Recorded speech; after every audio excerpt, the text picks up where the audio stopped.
Tapi kalau teman-teman adalah swing trader, maka teman-teman bisa menggunakan trading plan yang sudah melihat, memperkirakan previous high-nya berapa, resistennya berapa, atau angka psikologis di berapa, dan lain sebagainya, atau akumulasi volume dari level berapa. Oke, di 1000, target 1200. Itu swing trading. Tapi kalau bicara trend follower, ketika kita menyebutkan target price, itu berbahaya. Karena apa? Ujung-ujungnya adalah apa? Kalau itu benar tercapai, biasanya bablas naik ke atas. Jadi ini bukan masalah lebih bagus trend follower atau swing trading ya, tapi pada dasarnya trading plan Anda harus disesuaikan dengan strategi Anda. Tidak akan mungkin ada satupun strategi yang trading plannya itu pasti sama. Itu nggak bisa, teman-teman. Itu nggak bisa. Nah, itu yang ketiga ya. Itu yang ketiga. Yang keempat apa, teman-teman? Yang keempat adalah kita harus punya trading plan yang secara spesifik bisa memberitahu kita level trailing stop di berapa. Trailing stop itu 2. Ketika baru mulai beli menjadi level cut loss. Tapi ketika dia sudah rally panjang, dia menjadi level profit taking. Di sana. Itu trailing stop yang efisien, dan trailing stop itu sebaiknya menggunakan metode yang sama. Di sana. Sama dalam arti apa? Kalau dia untuk cut loss, ya gini ngitungnya. Tapi kalau dia untuk trailing stop setelah rally, ya gini juga ngitungnya, sama gitu loh. Jangan dibeda-bedain di sana. Karena semakin banyak variasi, kitanya semakin bingung sendiri. Sama seperti teman-teman kita nih kalau pakai indikator kebanyakan, ujung-ujung kita bingung sendiri. Kita dengar rekomendasi orang kebanyakan, banyak orang yang kita dengerin, kita juga bingung sendiri. Dan ujung-ujungnya apa? Cap cip cup kembang kuncup, saham mana yang gua beli? Di sana. Pakai feeling, jadi seperti itu. Oke? Nah, jadi gitu ya. Trading plan, teman-teman. Trading plan jadi harus memuat unsur apa? Pertama, dia bisa memberitahu kita untuk menemukan saham yang berada di awal fase uptrend. Teman-teman mau swing trading, teman-teman mau short term trading, atau teman-teman mau trend following, ujung-ujungnya kalau mau cari profit, dia kan harus naik.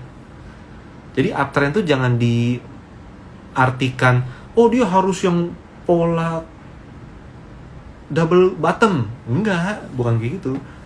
Enggak selalu seperti itu. Teman-teman pakai intraday chart juga silakan aja gitu loh. Silakan aja. Cuman pada dasarnya dia harus bisa membantu kita untuk mengidentifikasi apa? Posisi di awal fase tren naik. Yang kedua adalah dia harus berikan level spesifik di mana level belinya. Di mana level belinya. Oke? Dan setelah kita tahu level beli, sebelum kita beli, dia harus berisi skenario cut loss di berapa. Di awal fase tren naik, kita tahu di mana level belinya, dan kita tahu level stop loss, cut loss-nya di berapa. Di sana. Nomor 1, posisi ya, mau naik di awal fase tren naik. Nomor 2 adalah titik beli, di mana? Breakout kah kalau trend follower, atau di bawah support kah, atau di support kah kalau dia swing trading, dan dia harus kasih tahu level stop loss, level cut loss-nya di berapa. Dan yang ketiga adalah apa? 1, 2, 3. Yang keempat adalah dia membantu kita memberikan parameter gimana cara saya nyimpennya. Nyimpennya, teman-teman. Cara nyimpennya. Anda trend follower, kita di sini kita bicara trend following ya. Anda trend following, gimana caranya trading plan Anda bisa bantu Anda untuk tetap membantu menyimpan saham yang kita punya yang benar-benar uptrend. Dia rally 20% relatif mulus, masih kita punya. Rally lagi 20% lagi lebih tinggi, masih kita punya. Total udah 40%. Rally lagi sampai syukur-syukur ya 100%, kita masih punya. Rally lagi total jadi 150%, kita masih punya. Teman-teman, kuncinya adalah kita masih punya atau enggak. Bukan urusan gue pernah beli atau enggak, tapi gue masih bisa simpan atau enggak ketika dia rally panjang. Karena impian semua orang apa sih? Punya saham yang bisa beggar. Kan gitu. Mau swing trader, mau apapun, kalau dikasih saham beggar, multi beggar, seneng enggak? Seneng, enggak ada yang sedih. Gitu teman-teman, nggak ada yang sedih gitu ya. Jadi tadi ya, posisi di awal tren naik nomor 1, nomor 2 adalah level belinya, level cut loss-nya, yang keempat adalah gimana cara nyimpennya, dan yang terakhir kelima adalah apa? Trailing stop. Trailing stop ini related dengan nomor 3 tadi, cut loss, stop loss. Cara yang sama kita pakai untuk menentukan level trailing stop ketika sahamnya sudah profitnya bagus. Seperti apa? Nah, itu dia 5 komponen dari trading plan yang bisa membantu kita meraih profit dengan lebih optimal, teman-teman. Jadi hati-hati. Kalau kita punya trading plan sekedar udah pokoknya ini kan bagus, beritanya bagus, volumenya bagus, trennya bagus, udah naik nih, udah rally nih, udah di atas MA50, udah di atas MA5, 10, 20, apapun itu, udah beli aja kan lagi uptrend. Pokoknya udah tinggi nggak ada masalah. Yang penting kita punya level stop loss. Biasanya itu nggak pernah berjalan. Karena kita membeli saham tersebut karena pengen, karena suka, dan kalau udah suka nyangkut biasanya seperti itu. Gitu ya teman-teman ya. Jadi ingat selalu posisi mau naik atau bisa naik di awal tren naik. Itu pertama, membantu kita untuk mencari di sana. Kedua, titik beli. Ketiga, titik cut loss atau stop loss. Yang keempat adalah apa? Cara nyimpen sahamnya, parameternya. Dan yang kelima adalah exitnya. Exit dalam arti udah profit, exitnya gimana? Biasanya pakai adalah trailing stop. Kayak gitu. Nah, dengan teman-teman punya trading plan yang memenuhi 5 unsur itu, PR Anda berikutnya adalah tinggal mempraktekkan terus menerus. Jangan diganti-ganti. Baru coba satu saham pakai cara A, cara beli. Yang next saya coba pakai cara B deh. Yang next pakai cara C. Yang next pakai cara D. Nggak bisa teman-teman. Sahamnya udah beda, caranya Anda bedain. Akhirnya apa? Nggak ada yang nggak ketemu titiknya. Seperti Anda ketika ujian di kampus lah misalnya, atau di sekolah lah gitu ya. Ada pilihan ganda, 5 pilihan. Kalau kita semua jawabannya kita nggak tahu, kita nggak belajar, lebih baik langsung pilih B doang terus. B, 100 soal. Daripada A, C, B. Gitu loh. Nomor 5, gue bingung jawabannya apa. Feeling deh, kayaknya D deh. Nomor 6 apa? Kayaknya E deh. Nomor 7 apa? Kayaknya B deh. Udah nggak tahu, pakai feeling lagi. Di sana. Lebih baik pilih semuanya B. Wah. Kemungkinan besar lebih bagus. Gitu. Lebih bagus daripada kita gonta-ganti. Trading juga sama, teman-teman. Trading juga sama. Udah pakai cara A di saham A. Di saham B belum kenal, baru dengar, baru analisa, baru dengar di berita. Kita pakai cara C. Ganti lagi. Wah, teman-teman, susah lulus itu namanya. Gitu ya, teman-teman ya. Itu jadi setelah kita punya trading plan, kita harus pakai terus-menerus. Nah, gimana caranya kita pede dengan trading plan kita? Trading plan Anda. Kita bisa pede dengan trading plan kalau jam terbang sudah cukup. Tapi sebelum punya jam terbang, kita harus punya apa? Pondasinya. Pondasinya di mana? Pondasinya adalah trading plan Anda dibuat pakai apa sih? Pakai analisa fundamental. Itu bukan trading. Kalau pakai fundamental, Anda harus investment plan. Di sana. Jadi kalau bicara trading plan, Anda harus punya metode trading yang itu kaitannya adalah analisa technical. Gitu teman-teman. Analisa technical. By the way, ini saya di kolom komen saya mau tulis dulu, saya lupa nih judulnya ya. Judulnya itu adalah trading. Tuh kan kasihkan ngobrol kayak gitu nih. Plan yang bikin cuan. Jadi saya nanti saya akan ngejawab, saya prioritasin ke konten yang related ya, yang related kayak gitu ya. Nah, jadi untuk bisa pede dengan membuat trading plan, maka kita harus punya metode dalam kita melakukan analisa. Dan yang paling bagus adalah ketika kita melakukan analisa untuk trading adalah technical.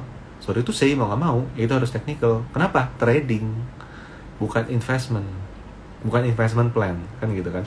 Nah, untuk technical, maka technical yang bagus adalah technical yang sesuai dengan Anda maunya tradingnya apa, trend follower atau swing trading.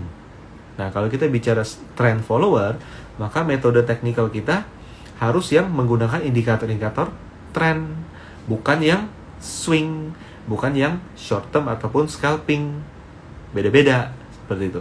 Dan yang paling menarik adalah kalau Anda bisa dalam melakukan proses analisa teknikal dari awal sampai akhir dalam satu saham tersebut, ketika Anda selesai menganalisa melakukan proses analisa tersebut, otomatis trading plan-nya jadi.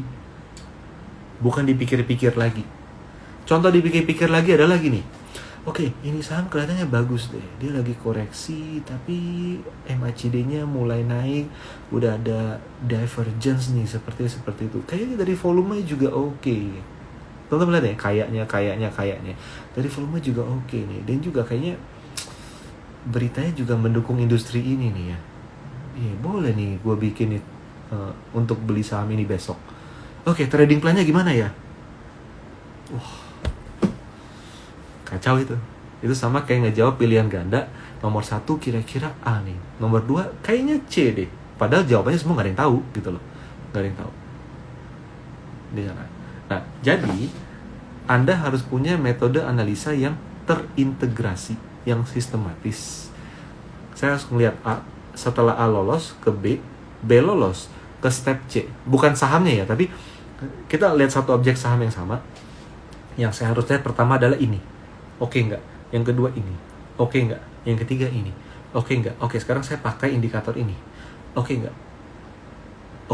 Oke, go for it untuk besok. Nah, ketika kita jalanin proses tersebut, langsung deh jadi trading plan.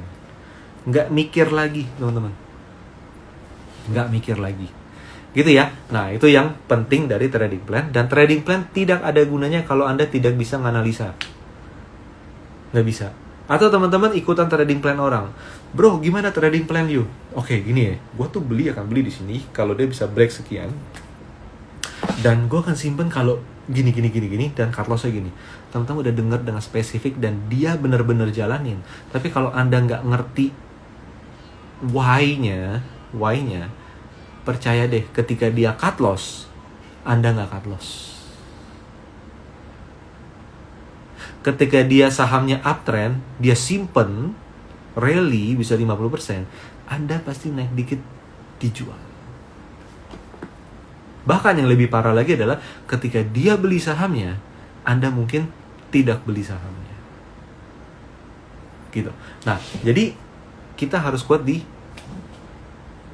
analisanya juga. Oke, kita akan saya coba cek ya. Ini ada banyak pertanyaan, udah ramai banget nih pertanyaan. Oke, nah ini dari Pak Ferli Setiawan. Malam kok saya udah ikutin BBB naik, tatonya jebol. Itu kenapa ya? Saham turun nggak bisa ditanya. Kenapa ya? Apalagi kalau semuanya lagi turun, nggak bisa ditanya di sana. Jadi that's why trading plan, Pak. Saham BBYB. By the way, BBYB itu udah break support. Jadi kalau BBYB itu kalau menurut saya nanti saya lagi nunggu ngebuka dulu ya. Jadi selama dia masih di dalam parameter tren naik, maka simpan aja.